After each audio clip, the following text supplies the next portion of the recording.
कृष्ण चंद्र। शायद लाहौर में बहुत लोगों ने यह नाम नहीं सुना होगा।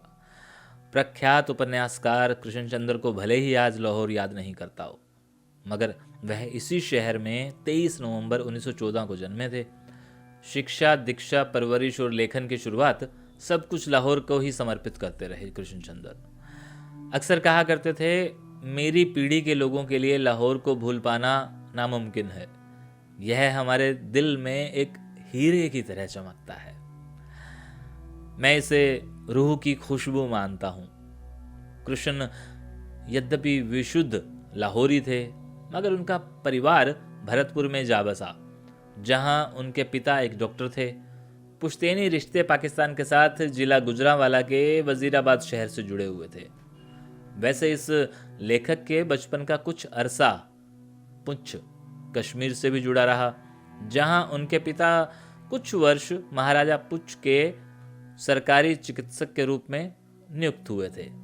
उनका उपन्यास शिकस्त कश्मीर के विभाजन की पृष्ठभूमि पर आधारित है। मिट्टी के सनम में भी एक ऐसे बालक की कथा है जो कश्मीर के गांव में रहता था। उसकी अनेक कहानियां उजड़े हुए कश्मीरी शरणार्थियों की पीड़ा दर्ज करते हैं। जम्मू कश्मीर के पुंछ शहर में अब भी एक पार्क कृष्ण चंद्र की स्मृति को समर्पित है। लाहौर में 1930 में कृष्ण चंद्र फोरमैन क्रिश्चियन कॉलेज में पढ़ते रहे। उन दिनों वह कॉलेज की पत्रिका के अंग्रेजी भाग के संपादक भी थे। वहाँ के उर्दू संपादक मेहर लाल सोनी उर्फ जिया फतेहबादी कृष्ण चंद्र की लेखनी के कायल थे और उन्हीं की प्रेरणा से कृष्ण चंद्र की पहली कहानी साधु 1932 में प्रकाशित हुई। वैचारिक दृष्टि से कृष्ण चंद्र वामपंथी थे और कुछ समय तक वह सीपीआई के कार्ड होल्डर यानी कि पूर्ण कालिक सदस्य भी रहे।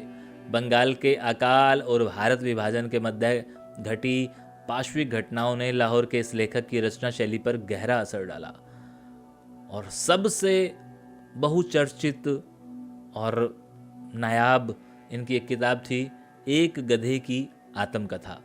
इस महान लेखक का आकस्मिक निधन मुंबई में ही हुआ।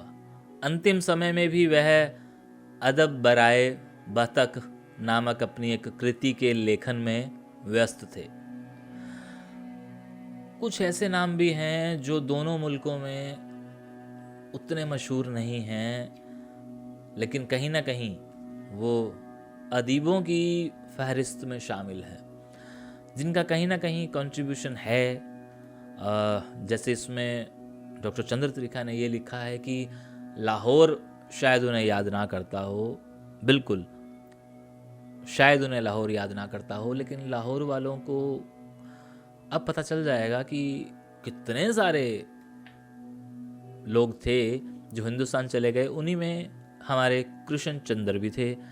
और इनका जो ये नाटक है ना, गधे की आत्मकथा, ये ना जाने हिंदुस्तान में कहाँ कहाँ खेला गया उसका ब्यौरा तो मेरे पास नहीं है, किस किस ने खेला वो भी ब्यौरा नहीं है, लेकिन शायद ही कोई थिएटर आर्टिस्ट हो जिसने इस नाटक को ना खेला हो, ये मैं ज़रूर कह सकता हूँ।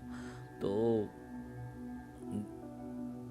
इस तरह के कुछ लोग थे उस दौर के जो आज भी एक सांझे पुल का किरदार निभा रहे हैं लफ्ज़ों में, क्योंकि अब वो सांझे पुल धीरे धीरे जर्जर होते जा रहे हैं, ढहते जा रहे हैं। शुक्रिया।